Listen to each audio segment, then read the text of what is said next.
so happy you guys are here. I've been waiting to do this video since the moment I read this book actually, and that was in the end of 2023. Right next to Once Upon a Broken Heart, Powerless has quickly become my favorite upcoming fantasy series, and I cannot stop thinking about it, talking about it. In my head, I'm the biggest fan of this series.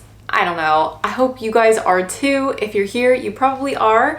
And if you've never heard of this book or what we're doing today, we're gonna do a complete, unpacked plot summary for Powerless by Lauren Roberts. This is book 1 in a series, and I wanna do a full breakdown because book 1.5 comes out in April and book 2 comes out this summer. So we need to recap. We need to get caught up, refreshed on the lives of Peyton Gray and Kai Azir and the kingdom of Ilya, which is where the story takes place. Normally these videos are pretty long, so I'm gonna recommend that you grab yourself a bevy, grab a snack or 3.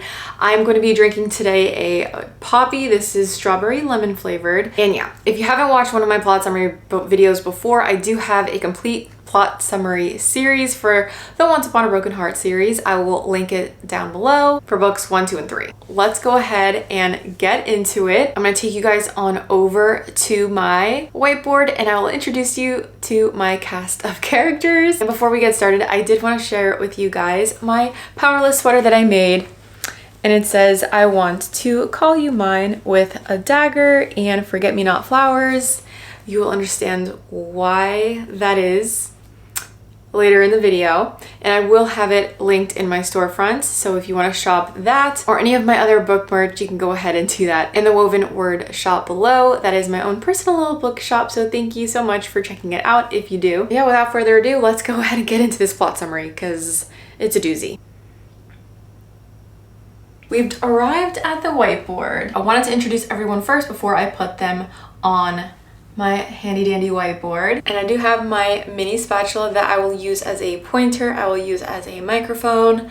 Just bear with me for a second. The story takes place in the kingdom of Ilya, and our girl Peyton lives in a town called Lut. And then Kai Azir, he is a prince and he lives in the palace with his brother Kit. Their father is the king, and they live in a world where there are powers, there are abilities, all due to this plague that took place. It infected a ton of people, it killed off a lot of people, but those that it didn't kill, it gave them supernatural abilities. It's definitely very X-Men-y. I will say that the names for these people and their abilities are kind of cheesy, but they also are pretty easy to memorize and like have an understanding of what you can do. Another thing to mention is that this plague, it didn't give everyone an ability, and those people are called ordinaries.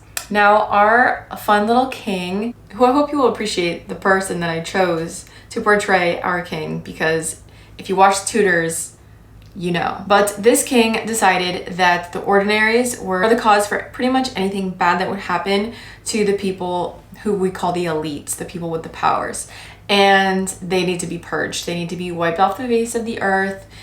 Otherwise, they could potentially get the people with abilities sick, and it could kill off all of these people. So he basically did a whole extermination thing.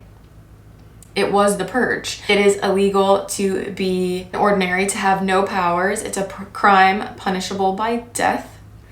And so that's kind of, in a nutshell, the kingdom that we're in. So yeah, we're gonna go ahead and get started, and our story takes place inside of a chimney. We've got charred walls, we've got strange smells, we've got potentially blood oozing from places on our body. And this is how we meet Peyton Gray. Why is she inside a chimney, you may ask?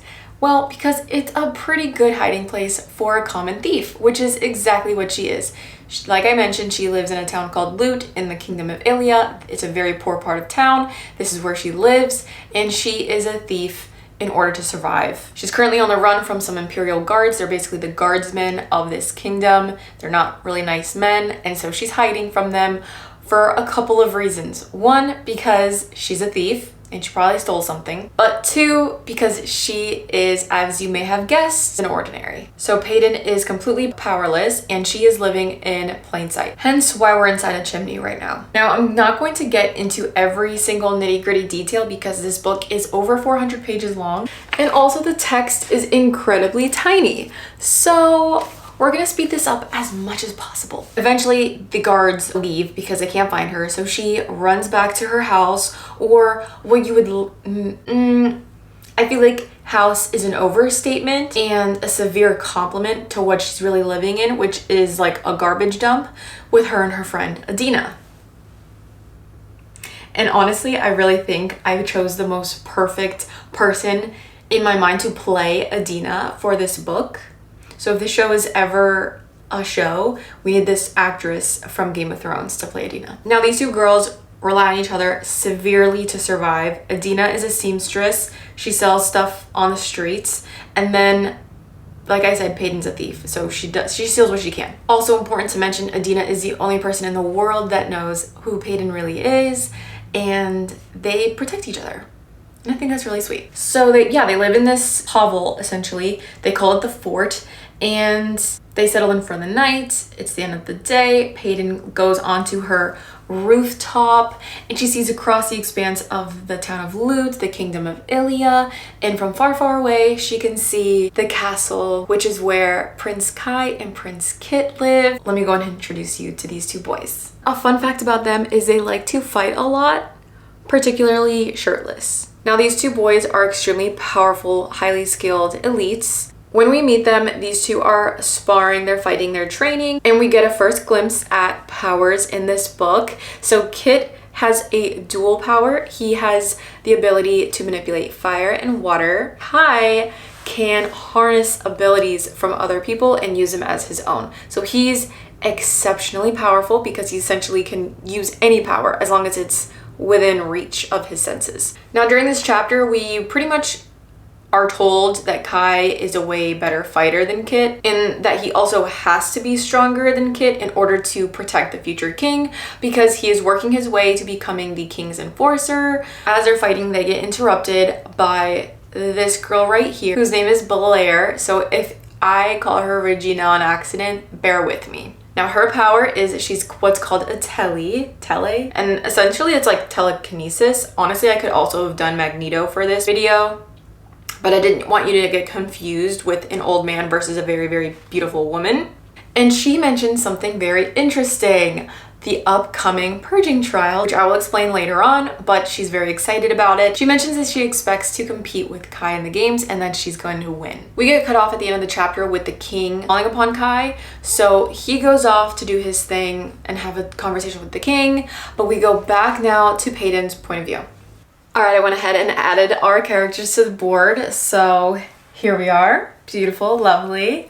Let's continue. We are now back in Loot Alley. Pei is stealing. She's making her rounds across the town. As she's doing that, she comes across a mysterious note in a man's pocket, and it reads this: meeting begins midnight. White House between Merchant and Elm. Bring the supplies. And she realizes that this is her old house where she grew up in. Kind of weird, but she gets distracted because she hears screaming down the road, and it's a kid that's getting accosted by a guard. I think this person is being whipped. It gives her flashbacks for when she used to get whipped as a child, and pretty much what would happen is she would get caught stealing, so she would be punished for it. Turns around to leave that side of town, and she accidentally runs into a guard, and he's super creepy.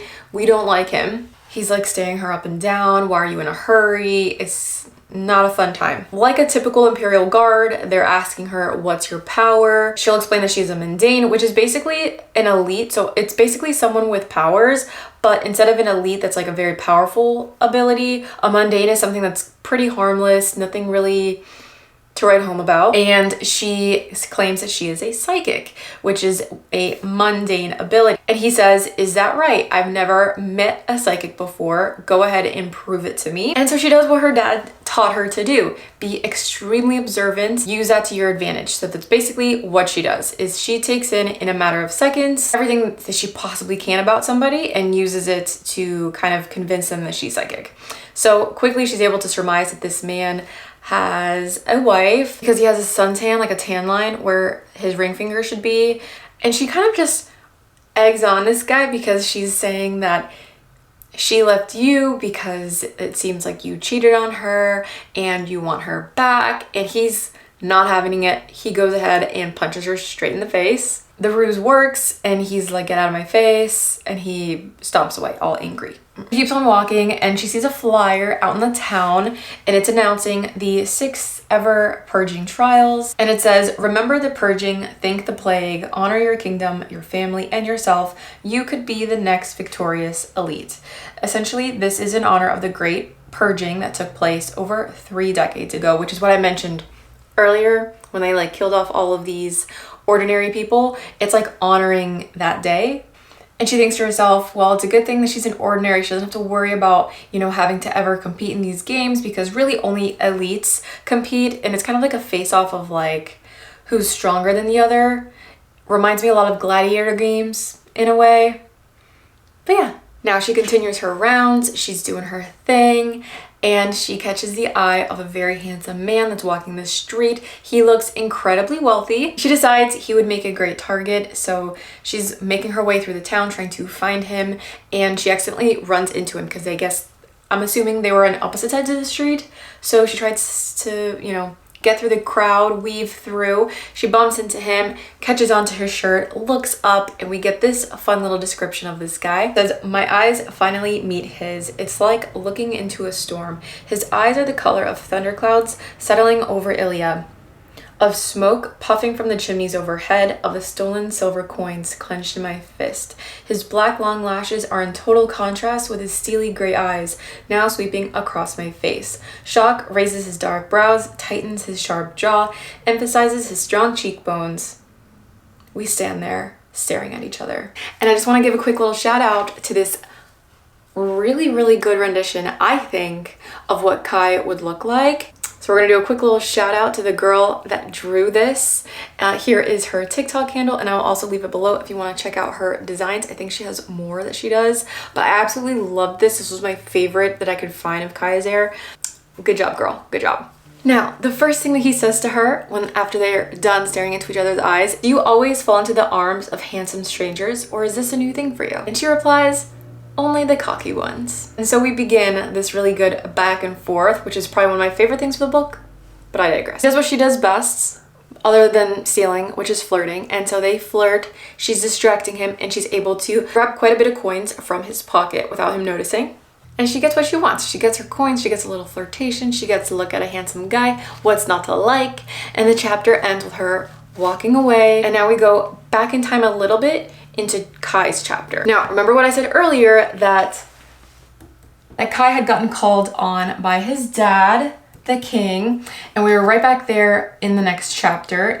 Now the king tells Kai, hey, there's been rumors that there is an ordinary in town and we need this problem rectified, which essentially means Kai needs somebody. It talks a little bit about how he has a duty to the kingdom. That's what being an enforcer calls, you know, it's what he's called to do, and it's not a fun job. Nobody envies him, but somebody's got to do the dirty work. So unfortunately, it's Kai.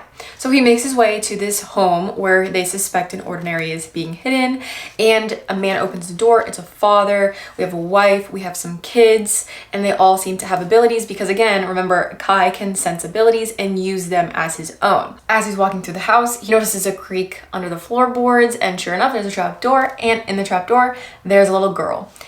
And pretty much all heck breaks loose. They start fighting, they're begging, they're screaming. Everyone gets arrested, taken away, and because they were harboring a fugitive, which is this little girl, they are now banished from the kingdom and have to be exiled into this desert called the Scorches, which essentially is this uninhabitable, you won't be able to survive if you go there kind of desert. Everyone, even the kids, they're being exiled. And then Kai says, you guys go ahead to the guards. I'm gonna stay here and do what I need to do with this girl. And he tells the girl, all right, you're gonna come with me. He ties her up. They're making their way across these back alleys. When he gets a knife out, we think he's going to do what he's gonna do. He instead cuts her loose and says, I need you to be extremely quiet, trust me, and follow me. What they do instead is they wait for the guards to leave the parents at the edge of the desert, and he is able to grab an ability of a flash, which is someone that can run really fast, and make his way back to the family, which they've already started walking in the desert. And he basically saved this girl's life. He shows a little bit of mercy in this kind of cruel situation, an unfair situation. He knows that these people can't be living in the town anymore, but he can't actually kill them either. So he's like, if you're gonna die, at least you can all die together. So I'm not really sure if this is an act of mercy or what, but this is what we get from Kai. Now he's on foot, okay, making his way across town back to the palace, and he runs into a girl with really, really shiny silver hair. Now, I'm not gonna explain again this scene because I just did with Pei, but after the scene unfolds, he turns around, he's making his way through an alley, and he gets accosted, he gets hit on the back of the head, and gets beat up pretty badly by someone called a silencer. Now, a silencer, what are they? They are someone that can completely incapacitate you. They can kill you. It's like this outlawed type of ability. Another one, other than being an ordinary, that is punishable by death. Not really allowed to be one, but this person is one, and they attack Kai. And just when you think all is lost, just when he thinks he's gonna die, he sees a flash of silver, and we got a girl that's beating the crap out of the silencer because who is it that doesn't have any abilities? Who is it that is immune to someone's powers like a silencer? Now, this girl, while she has absolutely zero powers, she's very handy with her fists. We get a little bit of details on that and how her dad used to train her how to fight in order to kind of protect herself somehow in this crazy world. So she's very, very handy. We love her. It's giving Kim Possible. So yeah, she's able to take this guy down, and he gets arrested. He gets taken away, and Prince Kai, who now makes himself known, is a prince, thanks Peyton, kind of. And again, we have this flirtation going back and forth, but he realizes he can't sense any powers from her. So he's like, well, why can't I sense any powers from you? And she explains that she's a psychic and that her powers don't really work with people that have like mind abilities like the silencer and like him. So he can't get into her head. He can't figure out how to use her psychic abilities. So he's like, well, prove it. A lot of people are going to ask her this in the book, so bear with us.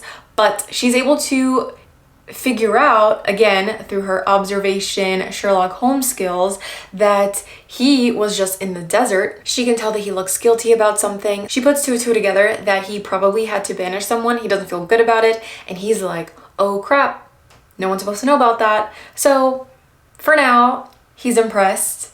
He believes her. And yeah, that's kind of how they end the conversation. He goes back to his house. She goes back to hers.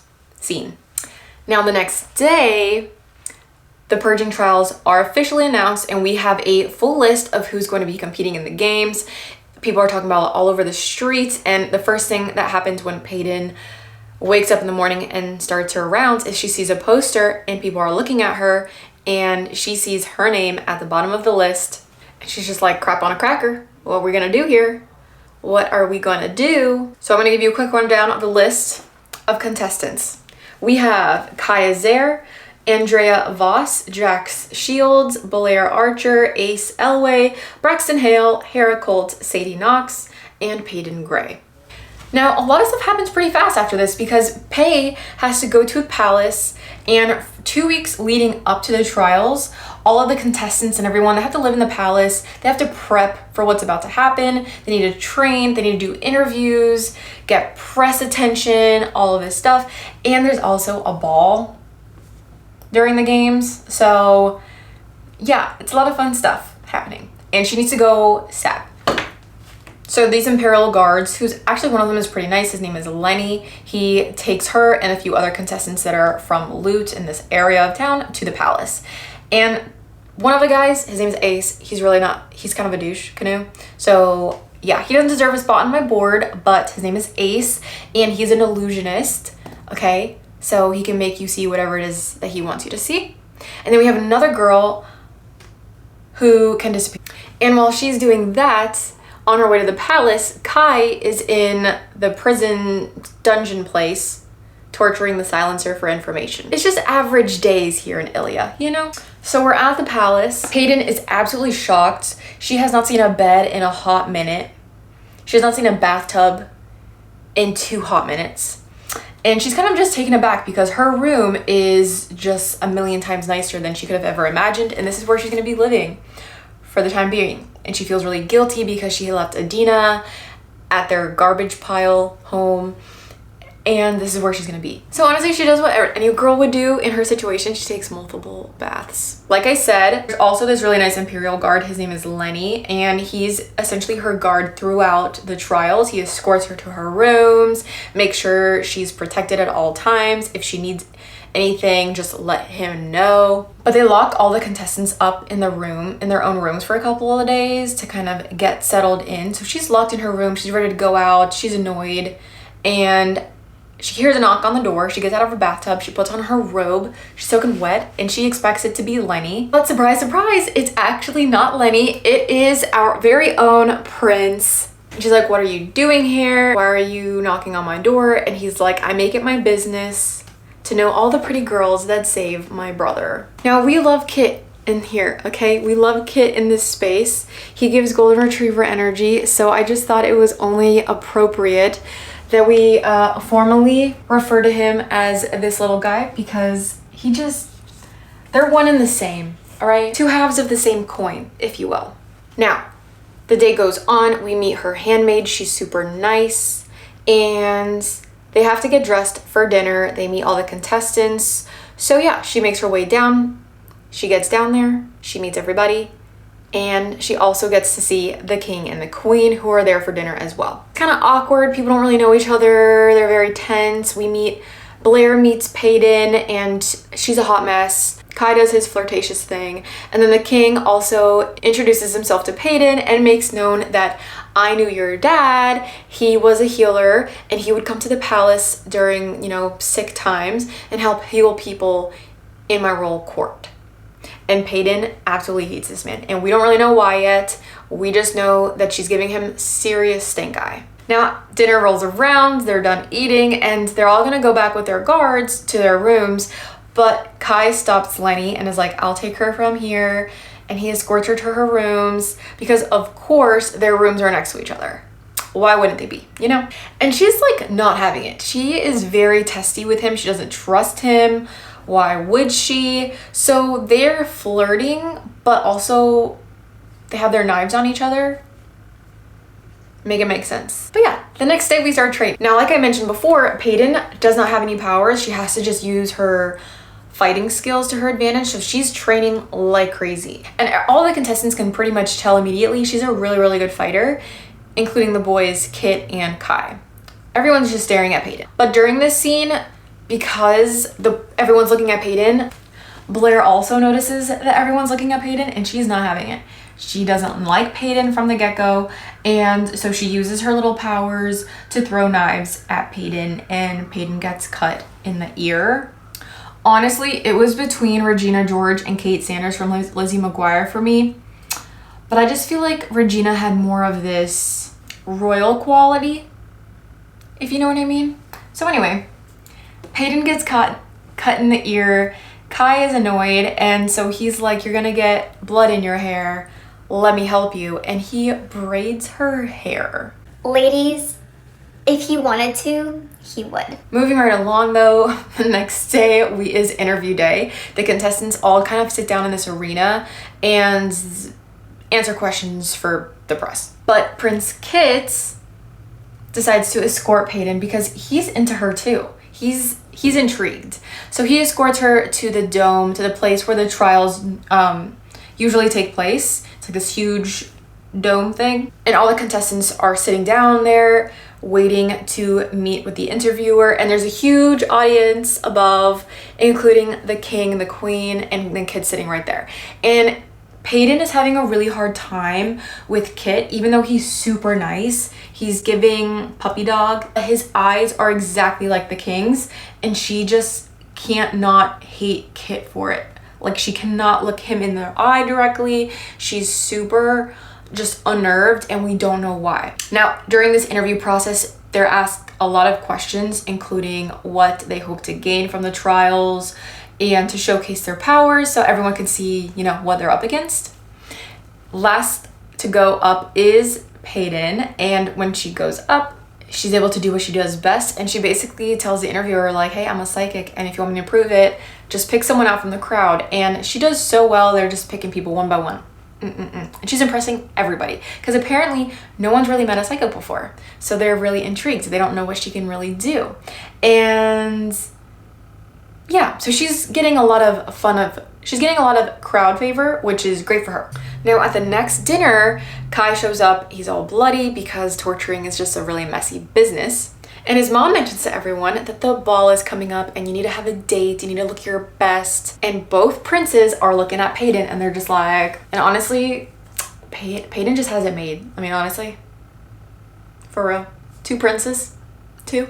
I do feel like the next chapters are kind of uneventful in the fact that they're really just doing a lot of similar things that they did earlier. A lot of flirtation, a lot of banter, a lot of training. They spend some time together in the palace kitchens, and she meets some of the staff, and Peyton notices how nice Kai is to the staff, to just everybody, and she's kind of put off guard because of that. It just doesn't make sense. It's not adding up that he's the enforcer, but he's also this charming, flirtatious, nice man. And Kai is like thoroughly intrigued, okay? They're at the training grounds, they're sparring. He says something that makes her punch him in the face, and they're now fighting, which is pretty much all of chapter 17. It's just them going back and forth sparring. But we do get this really cute one-liners at the end on page 142 because his face is now thoroughly all punched up, and she's like, you should see the damage I did to your pretty face. And he says, oh darling, as long as you still think I'm pretty, I don't give a damn what I look like.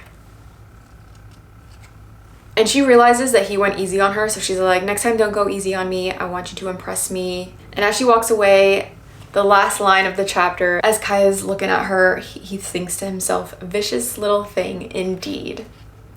Now we're on chapter 18. Now, like I said, the ball is coming up and one of these boys has to pick, and all the boys have to ask the girls to be their date for the ball, and Kit decides to escort her to her rooms, and little golden retriever boy, he plucks up the courage and he asks Pei, and again, remember, she's having a hard time looking him in the eye, but she reluctantly says yes because she needs to please him. She needs to please the people. So she just needs to go along with it. Even though she doesn't really want to say yes to him, she says yes.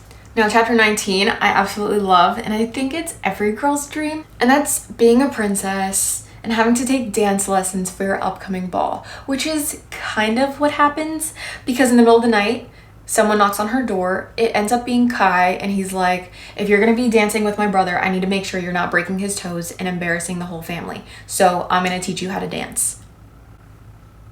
Okay, so he takes her to this room in the middle of the night, and it ends up being his own personal bedchamber. And she notices a few things immediately. Books everywhere. She notices this huge bed and bedpost, and there's a lot of notches in the bedpost. He maybe has some anger issues or something, because why else would you beat the crap out of your own bedpost with your sword? And like I mentioned, Pei has been really cold towards Kai up until this point. She's very just cautious around him, even though he's very charming and witty and they do flirt. She still has her guards up a lot, but she also can't help but notice this guy is taking time out of his beauty sleep to essentially help her not embarrass herself, because she knows she's a terrible dancer, to dance, to learn how to dance for this upcoming ball. And she just feels like things aren't adding up here. Something's off with this guy, which I would have really agree. Now, I'm not gonna lie to you, this was a really cute scene, but we need to move on because Adina comes into the palace. See, the thing is, like I mentioned, Adina is a seamstress. They've worked together on the streets, and Peyton knows I need to have Adina taken care of, and I have this opportunity with all of these events and balls and interviews coming up. I need to look my best, and I want to bring in the best seamstress I know, and that ends up being Adina. So Adina comes to work at the palace and design all the cute little outfits for Peyton, and I just absolutely love that. It's so cute. And we finally get to the day of the ball. Now the night of the ball comes, and Kai unfortunately is paired with Blair. She's stunning, she's beautiful, she's wearing emerald green, as are all of the other girls at court, because green is like the kingdom's color. So it's this unspoken rule that all of the women dress up in green. But Peyton comes down the stairs and she's shocking the world in her silver dress to match her silver hair. I love this dress. that Adina ends up making for her. It's like this plunging neckline, silver sheath with a huge slit on the side to showcase her dagger on her thigh. We love it. Yeah, they make their way down the steps, Titanic style, to the men down below waiting for them. And ironically enough, Kai is just absolutely green with envy because he's very, very upset watching Kit throughout the night, getting to dance with Peyton, and he's stuck with this chick down here. Now Kai, because he's stuck with Blair, is kind of just ignoring her at this point, and he can't help but stare at Peyton and Kit as they're dancing the night away, and he's staring at them just completely jealous. And we get one of my favorite quotes in this book on page 169, and he's so upset with himself because he's torn with his feelings for her and his duty to his country, because he knows he just feels like they're not right for each other. And he says, and it says here, she is the embodiment of a bad decision, the twin of danger and desire, the fine line between deadly and divine, and I can feel myself drowning. And I love that quote so much. I just got goosebumps. You can't see it, but they're there. So while Kai is moping in his little corner, Peyton is just having a good time. She's dancing the night away. People are asking to dance with her over and over again. She's not really stepping on too many toes, but eventually she does get swooped away by Kai, who's just had enough. He's like, all right, I need my time. It's my time to shine with her. So they're dancing, and she immediately feels like they just click. It's like a puzzle piece, and they fit perfectly with each other. It's reminiscent of them dancing during the night when they were practicing together, and she likes the feeling, but she's trying not to like the feeling.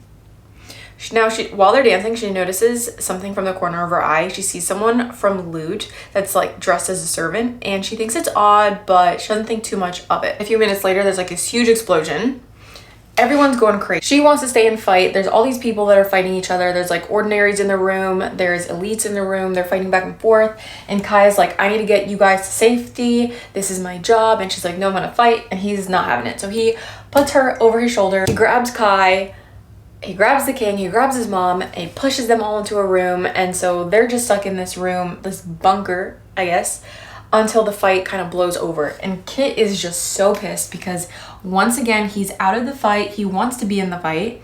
He's strong enough to fight, but because he's the future king, he's the heir, he has to be protected at all costs. And yeah, so they're all in a room together, and then Kai and some other people are fighting. Peyton is taking this as an opportunity to try and get some information that she wants from Kit to kind of learn about what is really happening in the room next door.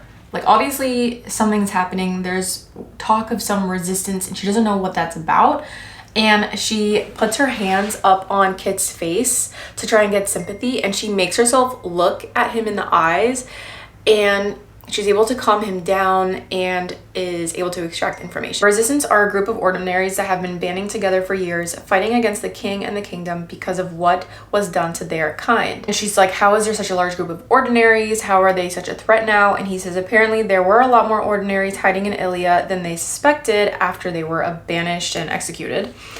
And as long as they repopulate here in the kingdom, their numbers will continue to grow, hiding in plain sight. No one really knows who they are. And they also have powerful people like the Silencers working with them to fight against the king. And these powerful ones, they're called the Fatals. So we have the Silencers that I mentioned earlier. There's also the Mind Readers and the Controllers. So they're all banished along with ordinaries. If they're caught, they're immediately killed. The king has a couple at his disposal for his own means, but everyone else basically is dead. But the Resistance have them fighting alongside them. So it makes them a little more powerful. And Peyton she's not dumb. Like, she knows that Kit is a good boy. See what I did there?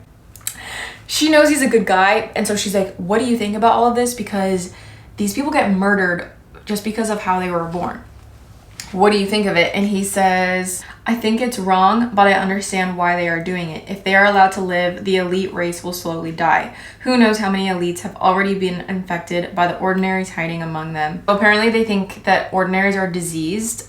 And she's like, that sounds like not really what you believe. It's kind of like he's talking out of a script, but he's like, this is all I know. So she can't really fault him for that. You know, fight dies down. Door is open. Pei runs. She goes back to the ballroom. She finds Kai. There's just chaos everywhere. And she finds him on the steps and he seems like he's fine, but also there's a knife coming out of his back. So Peyton is like, what the heck is wrong with you? And he's like, darling, that is a very loaded question. And I just love the fact that he calls her darling throughout this book. I'm so sorry. But here in the States, here in the real world, here in Florida, we do not call each other darling. John, if you're watching this, give it a go. See what happens. I want to test something out. But here he calls her darling and we love it. So she feels bad because, you know, he's obviously in a lot of pain and he's hiding it. She helps him take the dagger out and he's able to heal himself. The chapter ends with him saying this, "Do me a favor, darling." "What's that?"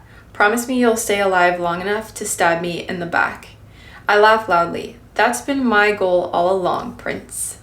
Make of that what you will. And go ahead and grab yourself a sip of whatever it is you're drinking because we have now just begun the purging trials, day 1. Chapter starts. We're in Kai's POV. He wakes up after being drugged. He realizes he's not in his bed. He's in the middle of the forest. He's got this really weird leather wristband on him. It's on really, really tight. He has only the clothes on his back, nothing else except for this note that he finds in his pocket. "Welcome to the first trial.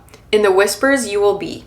We hope you stay a while in this game of honor and dignity. The goal of this game is quite clear, and for the winner we will cheer. Become victorious by collecting the bands, the ones that rest high above your opponent's hands. Collect from those who have been banded, and be warned if you return empty-handed. If you wish to win, you must have the most. Then of your glory we'll brag and boast. But the end is drawing near, with only 6 moons to play. Welcome to the trial's 6th year, and pray to the plague that you will stay." We love a good rhyme in a book. This note is definitely giving Hunger Games meets 5th grade capture the flag. And so yeah, we have 1 week in this woods with these contestants. They have to grab these bands off of each other and Kai is like, all right, well, might as well find some water. So he's on the hunt, doing his cute little thing, looking for some water, and he runs into Braxton along the way. He's not up here, but he's one of the contestants. He's a brawny, which means he's got like the strength. And they go head to head, fighting each other. They're sizing each other up. I 100% picture 2 peacocks at this point, kind of showing off their tail feathers. Which one is the biggest and the baddest, you know? But eventually, Kai is able to get away. They fight each other and they're pushing each other in this like bonfire thing that Kai made. Kai is able to get away. He gets the leather band off of Braxton and makes a run for it. Meanwhile, Pei, she is also in the forest doing her thing. She runs into Ace, who again has the power of illusions, and he's putting some really scary pictures in her mind. She's freaking out. She gets slashed in the stomach by him. He also takes her armband. She gets slashed in the stomach, but eventually she's able to get away because she is able to hit him with a bow and arrow through the thigh. So she bolts. She's got like this huge wound in her belly and she's like, I'm just really thirsty. I need to get some water. She finds water down yonder, but homegirl's getting delirious. Something's not right. She manages to find a creek. She also manages to find our boy Kai, and he immediately is like, what happened? What's going on? He's calling her Peyton for the first time instead of Gray, which up until this point, that's all he calls her is Gray or darling. And before she blacks out, we get this cute little thing. He says, remind me to make you smile like that again when you aren't dying, and I have all the time in the world to memorize it. And again, she smiled because he called her Peyton for the first time. But I just think that's so cute. And before she completely loses all concept of reality, she hears him say, if you die, I'm going to kill you. Which honestly, warranted. Now Kai is thoroughly pissed off about Peyton and her injury. He's freaking out. He doesn't know what to do. She's pushing him away. She was at this creek looking for water, trying to take care of this by herself, even though she needed help. And he's like, she's just so used to taking care of herself and not having help from people. She doesn't know how to accept help when she needs it. And it just makes him even more mad. He's pacing back and forth. He's angry. He trips over something in the dark and he realizes it's this tin can and it has this healing salve in it. And he realizes probably in the fight with Braxton probably had it, which is great for him. and uses it to put all over Peyton's belly. But when he puts it on there, she wakes up and just slaps him across the face. Anyway, so she's asking, how did you get this salve? Where did you get it from? He explains to her the fight that he had with Braxton, and she's like, did you kill him? And he says, I'm still a monster, just not the kind that loves the hateful things they do. So he notices that she's seeing more about him than he cares to, and he doesn't like it, but he also likes it, but he's confused by it too. And so he just does what he always does, which is just deflect at this point. Now, even though she's no longer at death's door, he still has to sew her up because big hole in her belly, and he decides to distract her. And we get to the part where I feel like most women will agree this is the favorite part in the book, because he says to her, which one of them did this to you? And she's not answering. And so he goes, my fingers find her chin, and then I'm tugging her face back in my direction so I can look her in the eyes as I say, I'm going to ask again, who did this to you? She says, why do you care? And he replies, because I don't tolerate my toys being played with. Now, obviously, she's not a toy, and he knows this, and he says so much later on. But it distracts her just enough to allow him to make the first little thing. You know what I mean? When you're sewing people up, stitching, that kind of thing. Which is honestly kind of a genius way to distract a girl, is just asking that question. So as he's doing his thing, he's just asking her more and more questions. He's asking her about Lute, where she grew up. He's asking questions about her dad. He finds himself calling her Peyton over and over and over again, just to kind of, again, keep her distracted, but also he just feels really bad for what he's doing and putting her through pain and the fact that she's in pain. And I just feel like we can all agree that little Kai, he's just falling real hard at this point, and I love it. So eventually she's all healed up and he's keeping watch. He realizes how wrong he is for her, but he just can't help what he's feeling. And he's thinking maybe he should just allow himself to open up more and see what comes of it, you know? Test the waters. So he says at the end of the chapter, if I am to be her enemy, I want it to be because she loathes herself for wanting me. I feel like it's a little bit try hard, but you know, he's a confident man, and I think we can all appreciate a good confident guy. Now we're back in Peyton's point of view. She wakes up. Now she's stuck with Kai because he's like, you're injured and there's no way you're gonna survive out here by yourself, so let's just be partners. I feel like there's an innuendo just hidden in there, but whatever. There's tons of banter back and forth, whatever. She notices that he is injured as well from his fight with Braxton, and there's no more of the healing salve left, but she remembers stuff from her dad because he was a healer. So she makes some stuff, she puts it all over him, he's crying like a baby. So now we kind of go back to where she's asking him questions instead of him asking her. So he tells her a little bit about life at court and what his life was like being trained to become an enforcer, and it's pretty gross that his dad, in order to train him to become an enforcer, would have him endure torture and stuff so that he would know how to inflict it himself. And his dad would be the one to do it a lot of the times. Definitely have some daddy issues here, and she just hates him even more. And it makes me really happy for choosing Henry VIII. I just think this is, I don't know, it's just more and more perfect to me. Now, Peyton understandably does not understand why any of this has to be so.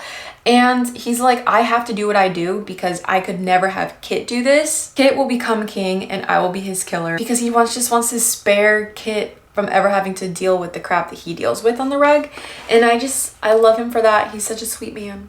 We love the little brother because he's younger than him, okay? Later that same day, these two kids get attacked by wolves because why not? Of course they do. They get attacked and they're able to fend them off, but Kai does get wounded a little bit. So she grabs more of her little goop. She puts it on him because she's like, I'm beginning to think that you want me to put my hands on you. And he laughs and he says, oh, I'm not making you do anything, darling. You can leave me to bleed out if you must, but because I only want your hands all over me if you want them to be. My eyes snap to his gray ones already pinned on me. I am playing a very dangerous game. Walking on a sharp blade, hoping I don't get cut. Playing with fire and hoping I don't get burned. Swimming in a dangerous current and hoping I don't drown.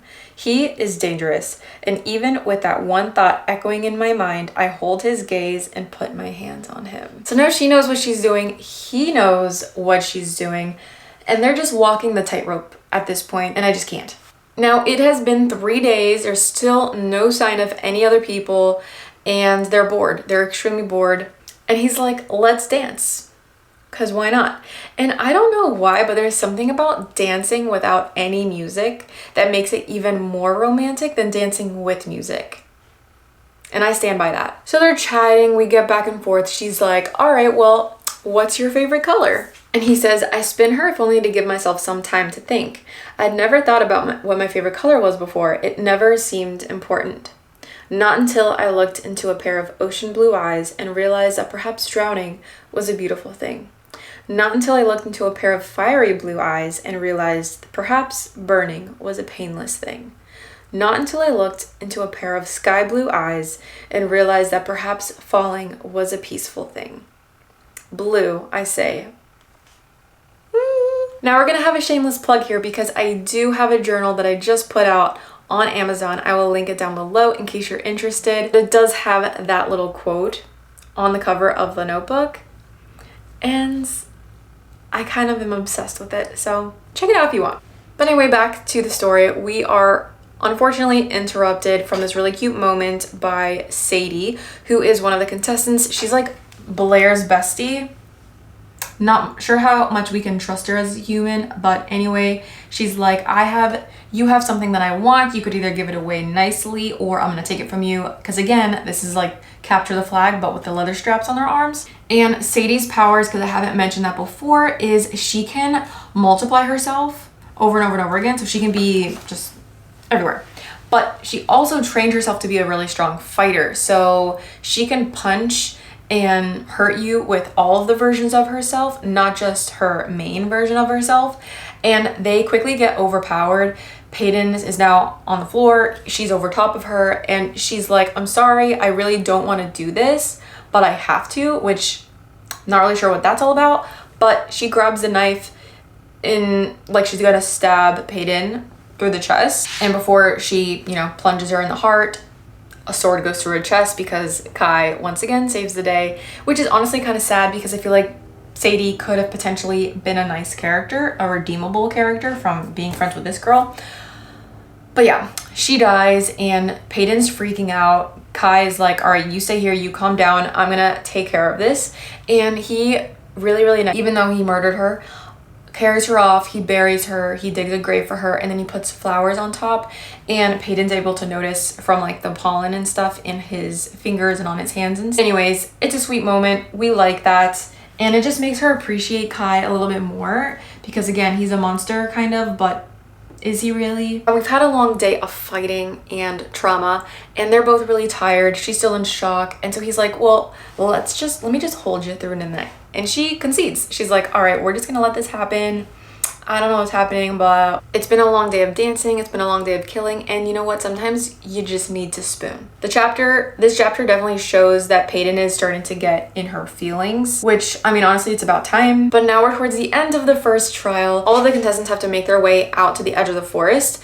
They finally get there and there's a huge audience out the edge. Basically, they've been watching everything, maybe from screens above, I don't even know. Kai and Peyton, they walk together and they're met with Jax and Andy, who have also teamed up.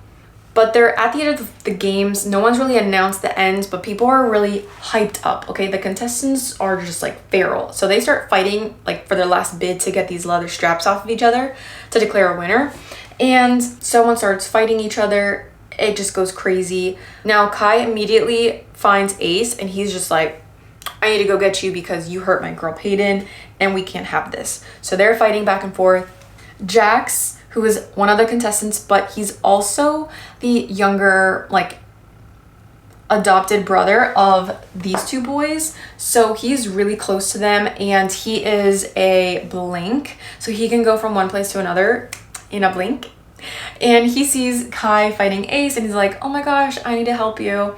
And again, he's like a little boy. I feel like, I don't know, I'm thinking like 14, 15 years old maybe. And he runs to Kai's aid. And unfortunately, because of the illusions that Ace is putting around Kai gets super confused and accidentally throws a throwing star at Jax and it hits him in the chest and he just falls.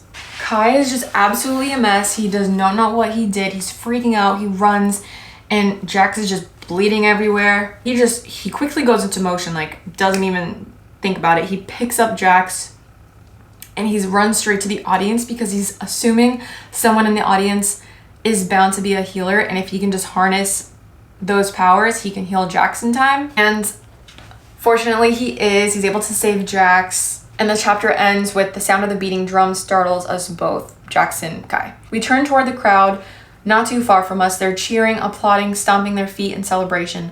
The sun has risen just above the horizon. The first trial is complete.